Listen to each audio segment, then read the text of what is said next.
உங்களுக்கு ஒரு நல்வாழ்வை கர்த்தர் கொடுப்பதற்காகவே தாங்க கல்வாரி சிலுவையில் கடைசி சொட்டு இரத்தத்தையும் சிந்திருக்கிறார்.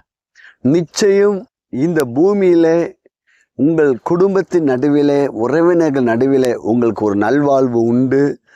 நீங்க நல்லா இருப்பீங்க.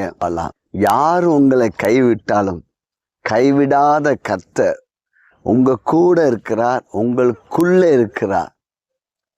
உங்களுடைய கலக்கங்கள் அனைத்தையும் கர்த்தர் மாற்றுவார். நான் உன்னை பலப்படுத்தி உனக்கு நான் சகாயம் பண்ணுவேன், என் நீதியின் வலது கரத்தினால் உன்னை தாங்குவேன் என்று கர்த்தர் சொல்லியிருக்கிறார். அவர் உங்கள் வலது கையை பிடித்து, நீ பயப்படாதே, நான் உன்னுடனே கூட இருக்கிறேன், இதோ உன்னை புதிதும் கூர்மை உள்ள பற்களுள்ள எந்திரமாக மாற்றுகிறேன். உங்களோடு இருக்கிறார். ஆகையால் உங்கள் பயங்கள் நீங்குது. உங்க வாழ்க்கையில வெற்றி நிச்சயம், ஆசீர்வாதம் நிச்சயம். காரணம், கர்த்தர் உங்க கூட இருந்து உங்களை அற்புதமாய் நடத்துவார். God bless you.